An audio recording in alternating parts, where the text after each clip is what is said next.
So I teach lifespan development, adolescent psychology, I teach adult development. I also am really involved in a lot of our research-focused coursework, so I teach research methods.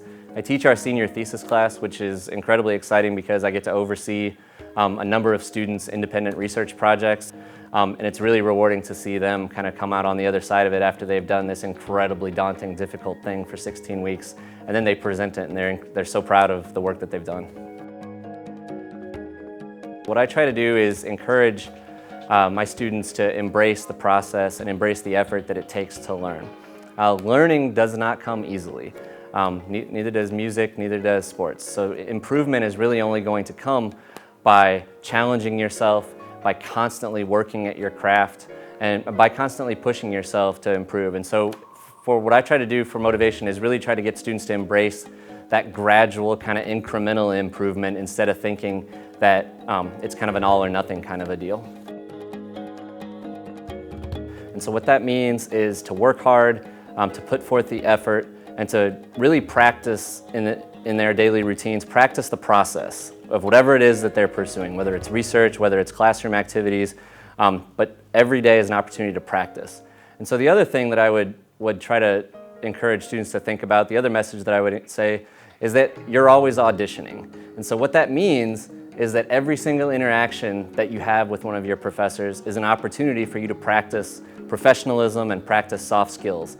And so when you're thinking about how you're going to go to class, how you're going to send an email, how you're going to ask me for a letter of recommendation, or these other kinds of activities, think about what your actions might communicate about your attitudes towards learning.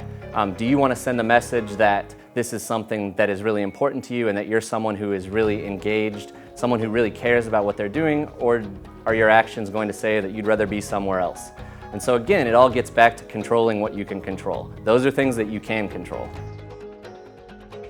To me, the clearest similarity really involves the struggle that's necessary for improvement. And so when you practice a sport, whether you're a runner or a swimmer, you can practice on going faster or going further. You can practice, you can work on your technique. And you can do all these things within the classroom as well, right? You can push yourself to do more than what you've typically been comfortable doing. And so what this means is that I tell my students that if you're not doing things that are challenging, if you're only seeking out those things that come easily to you, you're really not growing, you're not learning, and you're not improving.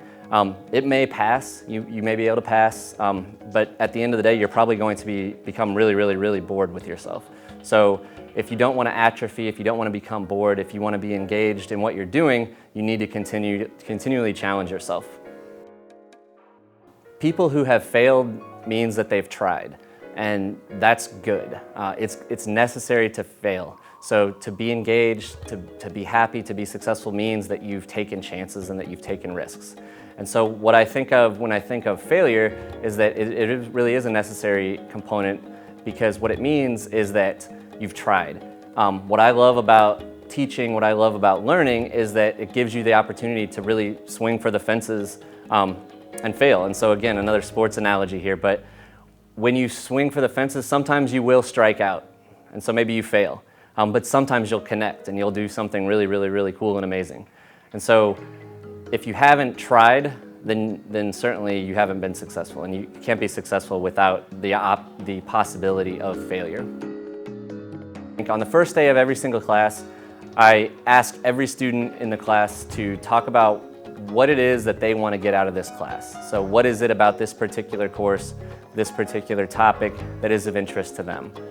Some of these classes afford themselves to this question much better than others, but if we start with that assumption that every student can get something out of the class, then it allows me to kind of tailor the material to things that interest them. It allows me to circle back to things that they've identified as their interests early on in the course, which again helps them connect to the material.